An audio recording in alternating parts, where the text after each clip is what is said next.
Hello and welcome to Getting Naked with Happiness with me, Stephen Liu. Each episode, my guests will share personal stories of resilience and bear their emotions and minds openly. Learn from the wisdoms that they have gained through their journeys and create your very own well-being toolkit. My guest this week is Brennan from the UK. He is the founder of his own successful low-carbon footprint design and build company called Custom. He also co-authored 3 plant-based diet cookbooks.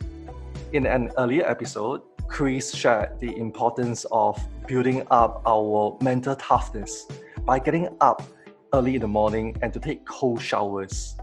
By doing so, we learn how to be comfortable with discomfort.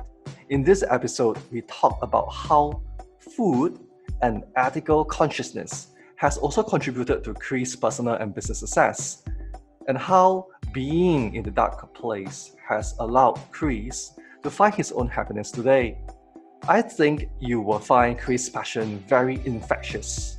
And listening to him, I'm sure you will learn at least a few things about how to find your own path of well-being. First, he shares the story of how he turned his whole company vegan. About 6 years ago, I decided to go vegan. It was because my girlfriend at the time was vegan, and out of respect and love for her, I thought I should research into it. Now, over the course of one evening, I watched 2 documentaries, and I was shocked, like really, really shocked to the core about what I learned. I wasn't expecting it to be so dark. I wasn't expecting it to be so bad. By morning, I was vegan, and I was a regular sort of omnivore. I ate plenty of meat, and that's how I'd been brought up. By morning, I was vegan. Now, classic Christianism, when I go vegan, then I do my best to tell all the people around me the benefits of taking on a vegan diet. So I have a building company. We have a design and build company, and we work in the Alps, which means we work on location. And while we work on location, as the owner of the company, I'm buying all of the food. So it became apparent to me very quickly that because I went vegan for ethical reasons, I had this dilemma, because the guys that I was feeding were still expecting me to feed them meat and cheese and milk and all these things. So I decided fairly quickly that wasn't going to happen, and I switched everybody onto a vegan diet. So there's about 15 builders we're talking about, working on location in the mountains, in a remote location in the mountains. So they didn't really have much option other than to eat what I was providing. And I switched everybody onto a vegan diet. Wait a minute. Which was interesting. Wait a minute. Like, you are saying that they are all out there in the Alps and they have no other food options. And how do you even do that? Like, do you prime them in beforehand, or you just went straight on it? What can I just say? One really wonderful thing that it does create. In fact, no, that's not true. It creates many wonderful things switching to a plant-based diet. My daughter is 12. She's just come in to hold up. She just got back from school. She's just come in to hold up a sign to ask me a question because she wants to have something to eat, some snacks. She said, "Can I have some sun-dried tomatoes and salad?" Now, I'm not bragging, but isn't that great that my 12-year-old daughter has just come in to ask? How we eat is so important. And I mean, that's probably one of the main topics I could talk about, the effects of how I eat or how we eat, and how that affects how we feel and how we function and how we perform. So did I prime them? I would like to say that I did prime them. I would probably say that they would say the opposite. I think I decided we were switching to a plant-based diet, so I just went ahead and told them. They thought it was a joke for a couple of weeks. On building sites, there's this element of the practical joke, and nobody wants to be caught out by the practical joke. So often people play along because they think it's a joke. So I tell everyone we're switching to a plant-based diet. They all think it's a practical joke, so they play along with it. And then probably after like a week or maybe 2 weeks, that's when they start going, "We're not really switching to a vegan diet, are we, Christo?" And I'm like, "Yeah, we are." And that's when it got tricky. Well, the first thing they said was, "We don't want to switch to a plant-based diet." And I was like, "Well, you're welcome to get your own food, even though they knew that it was very difficult because they would have had to drive, down the mountain to get it, and they'd have had to pay for it. And I was providing it as part of their contract. And what I had to do was, so I tell a little story, in my speech about how basically I bribed them. In order to get them on board, what I wanted to do was give them a really good reason why. So I needed to sort of show them the reason why I went vegan, what inspired me to make this choice. And it was, there was a talk by a guy called Gary Yurovsky that really inspired me, and I wanted them to watch it. Now, they wouldn't just watch it off their own backs, so I had to pay them. I didn't have to, but that was my plan. So I paid all of my staff members €10 each in order to sit down and watch this vegan documentary, which they all did, apart from my project manager, Martin, who didn't. He was offended, and he basically told me, he said, I don't need you to pay me to watch something. If I want to watch it, that'll be my decision. Now, over the course of that one evening, all of my staff watched it. One guy fell asleep halfway through, so I only paid him €5. To me, that was fair. And what was really great was Martin, my project manager, who walked out. He actually went home and watched it of his own accord. And yeah, in the morning, we went for a run together, and he was telling me all of the things that he thought were wrong about the documentary and that didn't add up. And I didn't really say much in response. And over the course of like a 45-minute run, he talked himself into being vegan. And now he's probably one of our most devout vegans on the team. So yeah, and the next part of it was I had to show them how, really, because, they didn't know how to be vegan. They're in a manual, in a manual job, burning a lot of calories every day. Some of them are even going out and going running and doing sport afterwards. So I then had to show them how. And this is where my partner, Emmy, worked for several years alongside a vegan nutritionist on the Isle of Wight. So we knew a lot about vegan nutrition. We had to get that into some kind of format that the builders could understand. So yeah, that's when we wrote our recipe book. Started out as really just a guide to help them.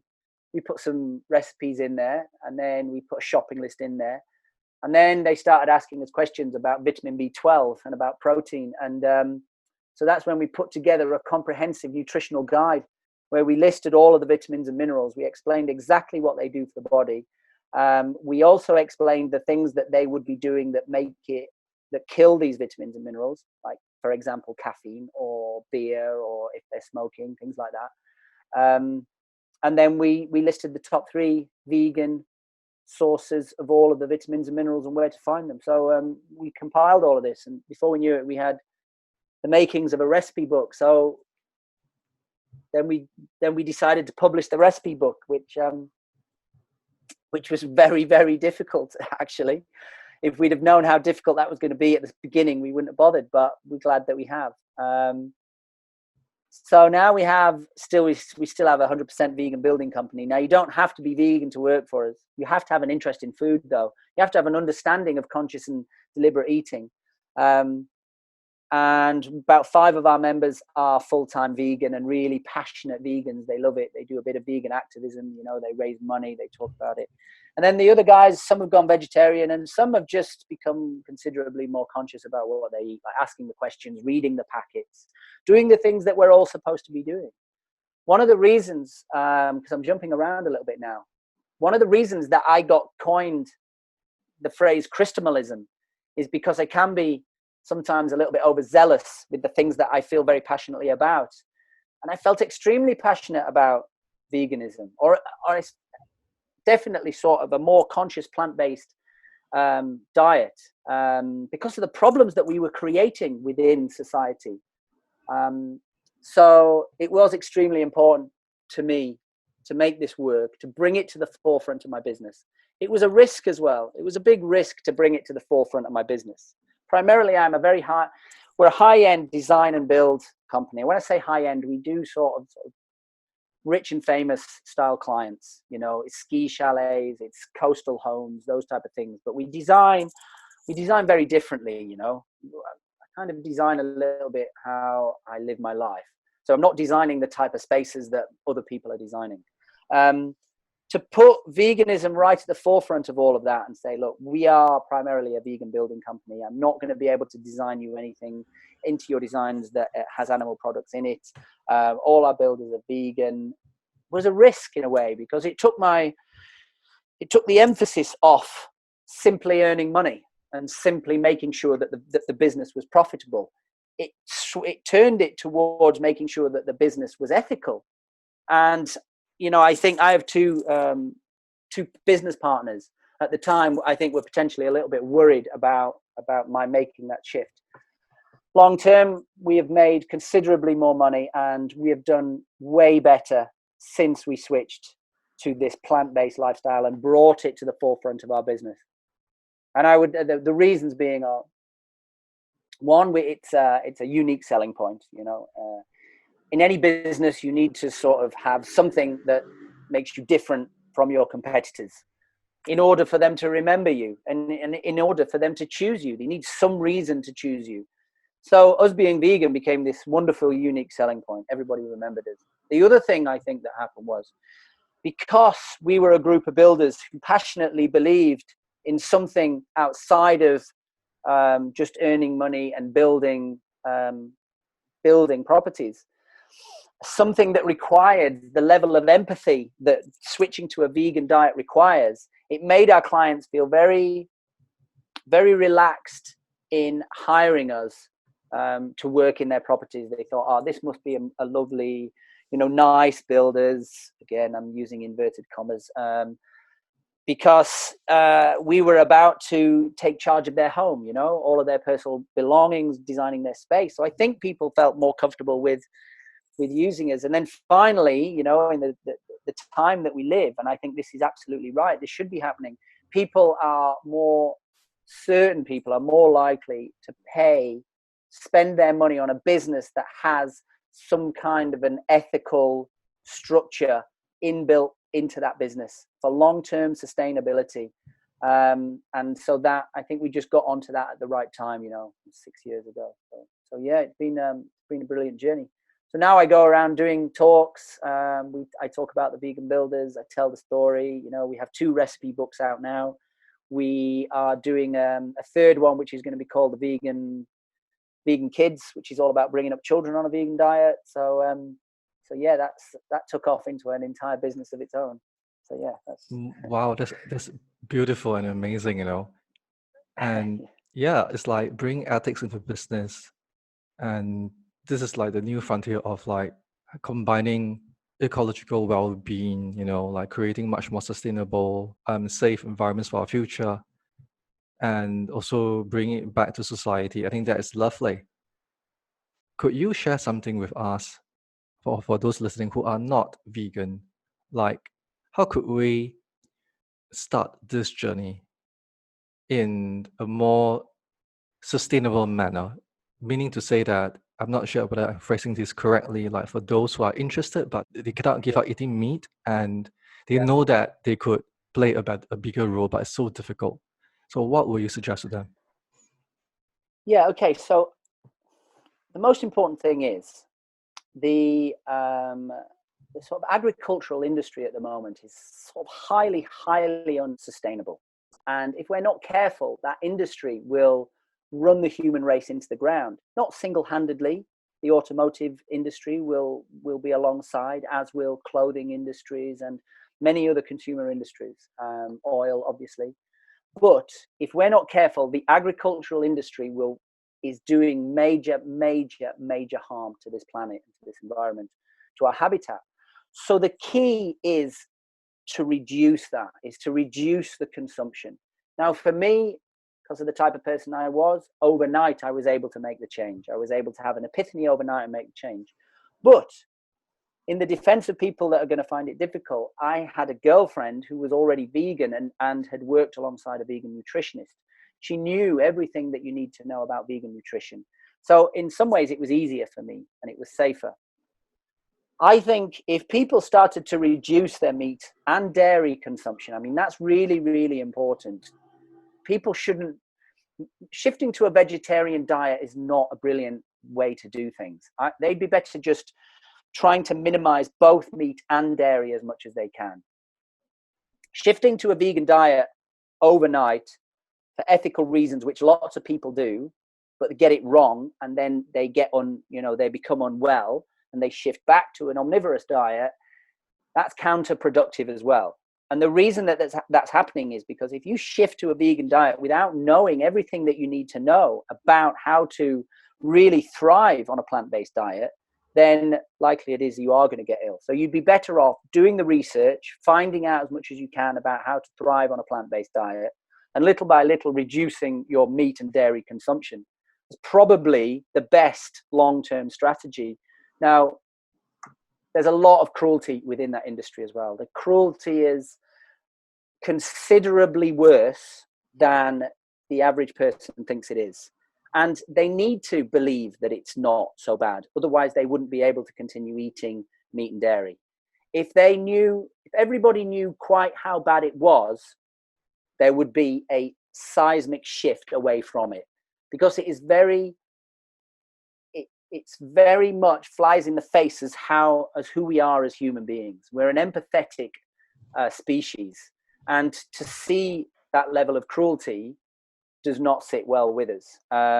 Now, I know within different cultures it's different, but in the UK, we're real dog lovers and we're pet lovers. If somebody was seen in the street kicking a dog to death, for example, they'd be arrested and they'd probably go to prison, and everybody would be so upset. The reality is that the equivalent is happening within the global agricultural industry, and worse. So if people knew, they would definitely want to make the change. For me, when I did make the change, I definitely I'm a big believer that there is a energetic exchange of energy. No, that's not right. Energetic and energy is not right. So it's kind of an exchange of energy when you eat something. You get the energy from the plant that you're eating. That's why it's good to eat organic. That's why it's good to eat local. But because that's how I view the world, and that I believe that, I had this moment of realization that the animals that I were eating were coming from a place of torture and torment, and their emotions would have been that of anxiety, fear, hatred, resentment. Now, if there's going to be a exchange, like an exchange of energy between me and these animals, there's no way that I could continue eating them and get those energies in my body. I mean, it's bizarre.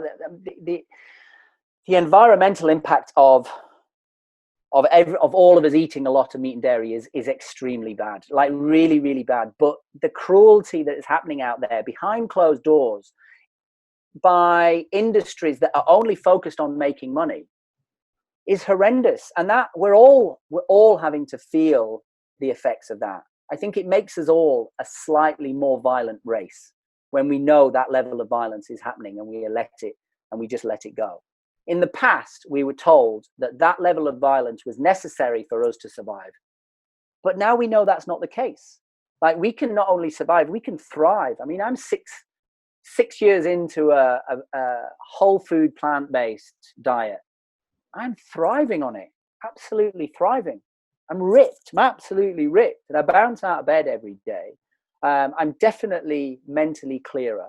So I think what I'm trying to say by that is, the option is there now. Those animals don't need to be suffering that much in order for us to survive. They don't need to be suffering at all in order for me to survive. So armed with that knowledge, we need to all start making a change. It's not going to be easy. The most difficult part of it is going to be sidestepping the propaganda from the meat and dairy industry, sidestepping the advertisements for the burgers and the advertisements for the meat and for all of this delicious stuff, for bacon and whatever it is that everyone's craving. I mean, we're talking about one of the most profitable industries on the planet. It is the one industry that we as humans have to partake in. I mean, to a degree, we've got to buy clothes and we've got to buy objects, but we have to buy food. This is pretty much one of the most profitable industries on the planet. They are not going to give it up easily, and they have absolutely no interest in our health.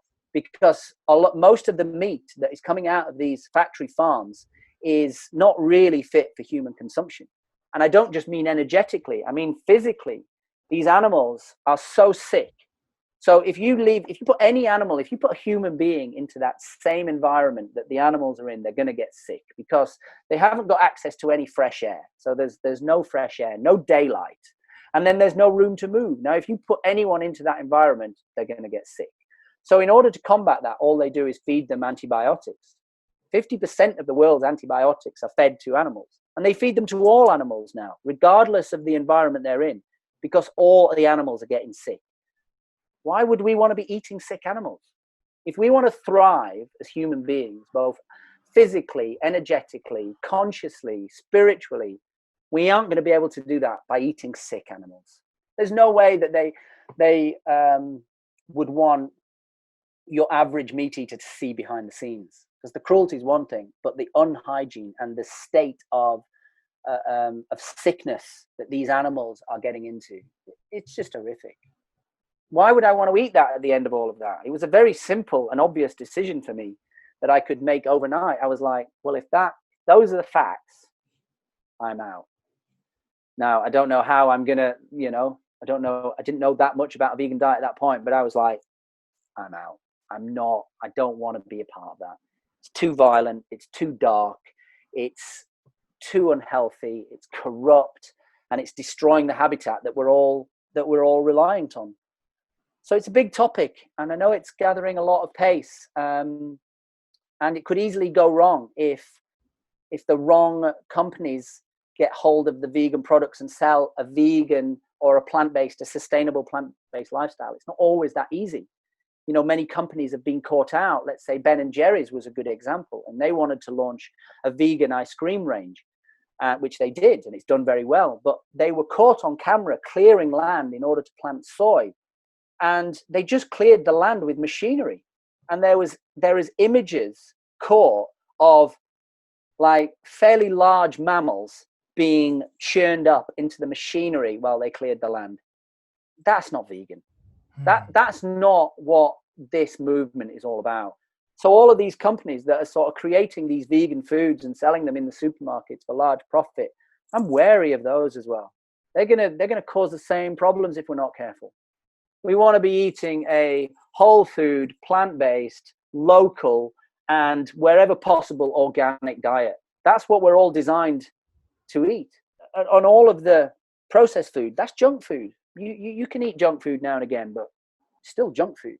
And it's not going to be very good for you. And chances are it's probably not going to be made in the most ethical environment. So, Yeah, and thank you for sharing that. And it's a big topic. I think there are so many different versions out there, and I guess that we could stay a little bit more nimble or be more informed in this, introducing our diet.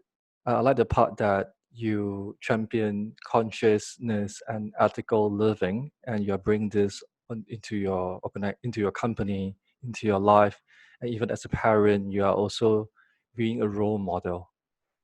And as you know that this podcast is called Getting Naked with Happiness, and it's talk about different perceptions of well-being and happiness, and clearly that your well-being and happiness starts from eating and how the way you choose to engage your life.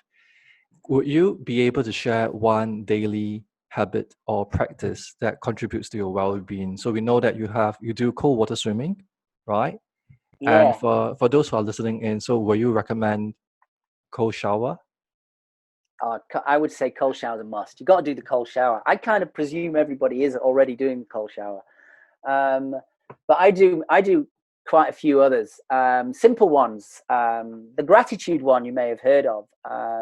10 minutes, man. Like when my alarm goes off in the morning, I don't get up straight away. I just do 10 minutes of gratitude. Now, for me, the way I do it, because you can do it however you want, it's just 10 minutes of being grateful for the things you have before you start worrying about the things that you haven't got. Like, just do 10 minutes of being grateful for the things you've got. I just list them in my head. So I just go, Bowie, Christabel, Emily, Athene, Mom, Dad, my house, my bed, my blanket, the fact that I live in a free country, certain food, my van, my business. And it's just listing. That's all I need to do. everyone can do it in their own way. I just list 10 minutes. I just list the things that I'm actually grateful for. First, I just do that bit first. That has got all kinds of proven positive effects, you know. Gratitude is an emotion similar to happiness in a way. It fills you with endorphins. So I do that 10 minutes every morning. And then I get up and I'm really into sort of my physical exercise. You know, I've always done lots of sports and things. So I do a sort of 10-minute flow training, which is just movements. You know, it's not press-ups and push-ups, that type of exercise. It's movement. I have a certain routine that I do, but it's just, you know, shaking your arms, shake your legs, move your head, just move for 10 minutes then. Get so that you're ready then for the body to move itself throughout the day. And then I also do Pat the Chi, which is a Taoist sort of practice where I tap all parts of my body. You know, I tap the head and I do between the eyes and do down my legs and I tap and touch and massage like every part of my body. So yeah, I do do those every morning. That's my little routine. Then I have a shower and a cold shower, and I love that. Yeah, I mean that's great, and it's simple. It's not too the flow one. It's not that hard. I mean, it's almost what your body wants to do. You know, you do hops on the spot, bounce, and making sure your body's just, you know, flowing and moving. I do that with my son as well, and he's really into that. Wow. So yeah, I do that. But then, you know, I carry crystals in my pocket, and you know, I do also. I don't drink caffeine. Don't really drink alcohol. But these are things I know that the reason that you wanted one is because as soon as somebody goes, oh fucking hell, forget that guy's a psycho, you know. Therefore, I'll do none of them. So if you were going to pick one, I would do cold shower anyway. But the gratitude one's easy. You don't have to get up, man. You're just lying in bed, just listing things that you're grateful of. That's a good one. I like the gratitude one. Like most of the times we will do it when at night before we fall asleep. We write like 3 things that we're grateful for. Or we spend like a few moments to think about the things I'm grateful for, so that when we enter the sleep mode, we will bring across this like positive, I wouldn't say closure, but in terms of like you end up with a positive emotion and thought, and that will help you on your sleeping. And the next day when you wake up, you'll be better. But for you, what you're suggesting is that you start off with the day with the gratitude intervention with 10 minutes. You could, while you're in bed, and then followed by the flow movement. It could be any sort of physical activity. It's also like how the way you say it, you're reconnecting back to your physical well-being, reminding that you are with yourself, and then you go into the cold shower. Okay, I get it. Cold shower. I'm going to do that right away. The cold shower, man, because the hardest bit is just the change. Just turn the tap. That's the hardest bit. That's willpower. Once you're in it, you'll start to enjoy it. You'll crave it. So yeah. But if let's say life gets hard, and for just one quick advice to people who are suffering or who are in a bad place because they find that life is really hard, what would you say to them? Well, I can remember being there on more than one occasion in my life. You know, we haven't really covered much of my past. I've definitely been there on more than one occasion. I suppose when I look back, it was the simple act of continuing that got me through. It was the simple act of putting one foot in front of the other, getting out of bed and doing each day that got me through, because most situations are transient. They will pass. When I was kind of at my worst, could you share if you would like? Most recently, which was when I was going through the problems with my business, my marriage, and everything, you know, and having a bit of a identity crisis at the same time. Then I had to really do some manifesting in the morning. I had to sort of say it out loud. I mean, I had to get out of bed saying, today's going to be a good day. Today's going to be a good day. Today's going to be a good day. Today's going to be a good day. I mean, I had to do that because I didn't want to get out of bed. I mean, I didn't even want to get out of bed because there was nothing to get up for, because it had all gone to shit. If my phone would ring all day just with people chasing money, and everything else in my life that I noticed wasn't right, wasn't getting any better. It was getting worse. Like it's one thing noticing that your marriage is failing.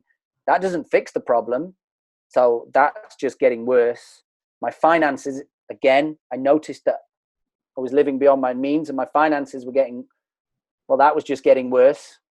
So at the point of realization how bad everything was, it continued to get worse until it got better. I can definitely remember just saying, today is going to be a good day out loud. I didn't believe it. That wasn't me saying that and it making me feel better. I just had to do it. It became just, you just get up, you say it, and you get on with your day. And I wasn't doing a lot of those things that I've said that I'm doing now. I wasn't doing gratitude. I didn't really know about it back then. I didn't know about the positive effects that it could bring. I wasn't doing much in terms of a flow state. I probably was doing some running because I could go and run in myself into a bit of a painful state and forget about it. I think I was drinking back then as well. I was probably drinking some, not a lot, but I was. So yeah, I don't want it to come across as being like, oh yeah, just do all of these things and life's easy. And if it did come across in that way, I apologize, because that's not the path that's got me here. And I remember what it was like to be there, and I don't doubt that I will be in similar positions again. Life is gonna, again, it's that yin and yang, isn't it? It's that you can't experience one without the other. In fact, life can't exist without the other. Light as a concept doesn't exist without darkness. Keep getting up. I think the first thing is noticing the changes, noticing the problem, then start the process of correcting them one by one. And but that really helped me. I leaned on some of the closer members of my family as well, my mom and my sisters and a couple of close friends. I leaned on them more than I thought I was, as a proud man, going to be able to, but I did. And that got me through a lot. I needed to do that. I needed to let them in. I needed to cry in front of them. I needed to break in front of them, instead of trying to show a brave front the whole time. That's no good for anybody, So yeah. And I would the cold shower is going to give you a moment of relief each day. It's going to give you a moment of mental relief from the problems. It's going to give you a moment where the cold becomes the most important thing in your life. It comes to the forefront of the brain. And I know it's only a split second, but it'll give you will also get that feeling of looking forward to getting out of the shower, and getting out of the shower signifies the beginning of your day. Or it signifies you moving into that position that you inhabit in the world. Now, you'll be doing that in a positive frame of mind. And okay, it might only, depending on the level of anxiety you're suffering from, it might only be momentary, but it's those momentary things that work. And like with the manifestation, it wasn't making me feel any better, but what it was doing was, it was on a more subconscious level. It was giving me strength. It was getting me through the day. I was basically telling myself it was going to be a good day. And there wasn't many good days. I nearly died as well, which that snapped me out of it a little bit. So I was working on this building site, and I'd spent many months moping around. We've all been there, where we get into that position where we feel like life is so tough that all we can really muster up is a kind of audible sulk, where we just feel like it's all very unfair. And why is it all happening to me? And it's a bit of a sort of sulking state.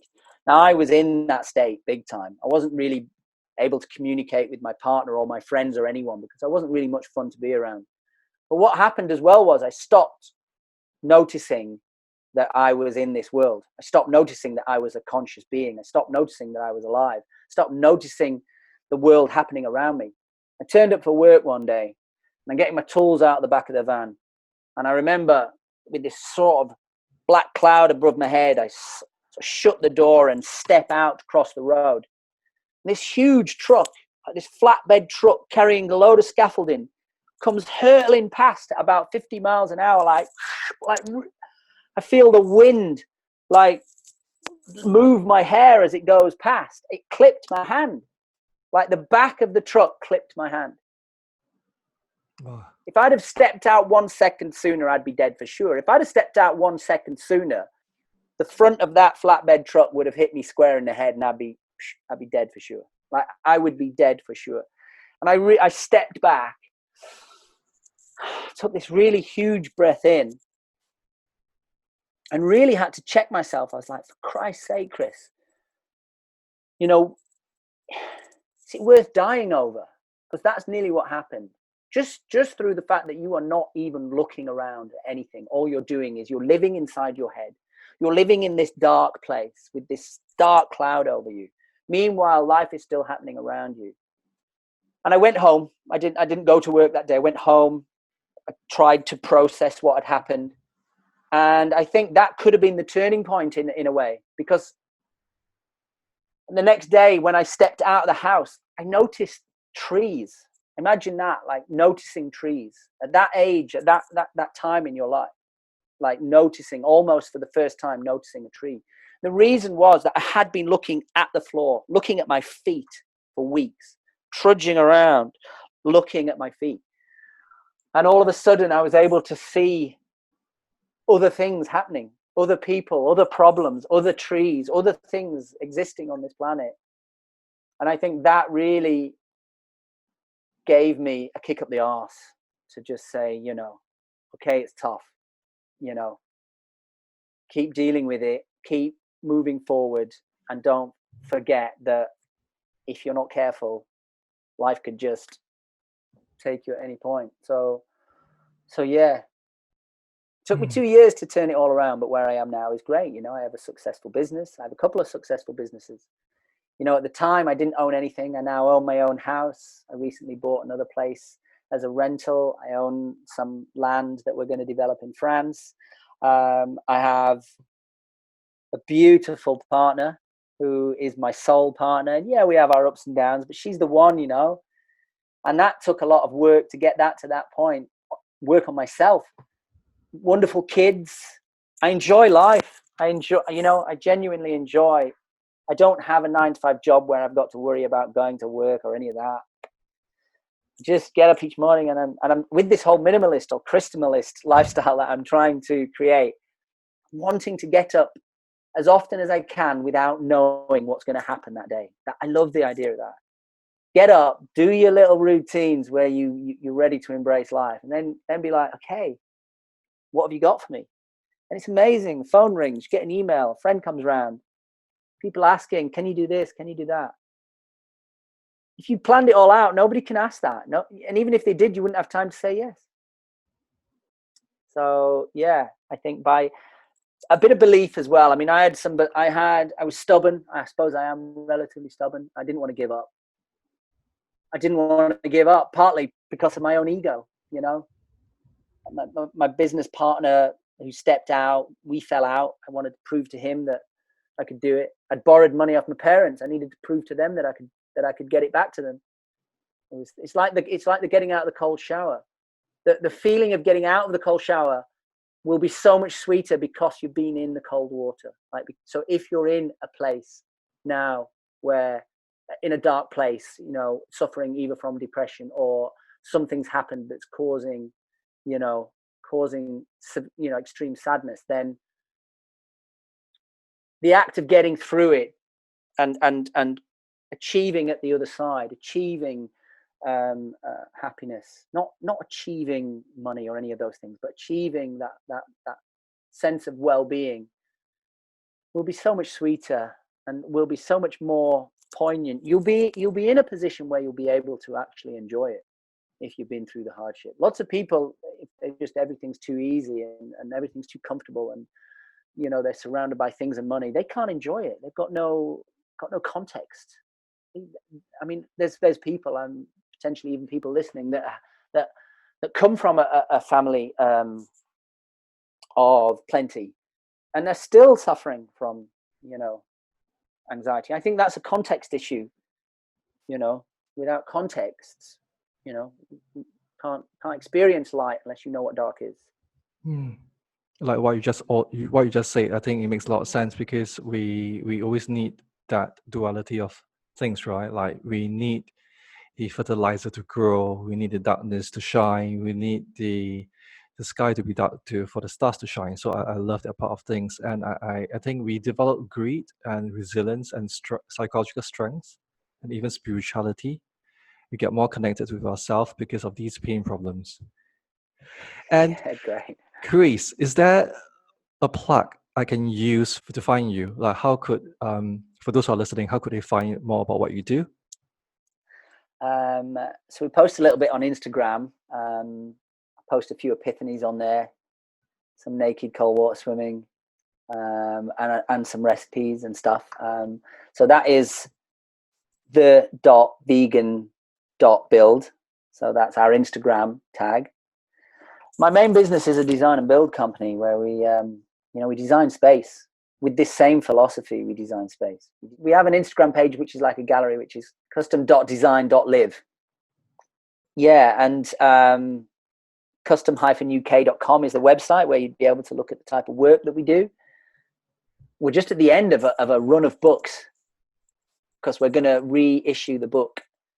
So the book will be available later in the year. But that's something that I'd love everybody to buy. And if anybody was thinking of going vegan, we've kind of got it all in there. We've kind of really broke down the vitamins and minerals and how you need to do it. We all need to switch, I think, to a more conscious state of living. Basically, what we eat is the fuel that we're putting in. We can only expect to get out what we're putting in. That's kind of how it all works in this world that we live. So if we're not consciously thinking about that, we're going to go off track, I think. Yes. This is a great conversation, and thank you for doing this interview, this chat. And Chris, I learned a lot from you, and I believe that the audience who are listening in will learn also a lot from you. And what I get away from this session, the 10 minutes gratitude exercise in the morning after waking up, and also about incorporating a vegan diet, I think that is really, and this impact not just the self, but impacts the world and also the next generation. And for those who are listening, if you have any thoughts, ideas, questions that you would like to highlight, please reach out to me at Getting Naked with Happiness Facebook page, or of course Instagram, Getting Naked with Happiness. And thank you for joining me today. And thank you, Chris, for being on the show. It's a pleasure.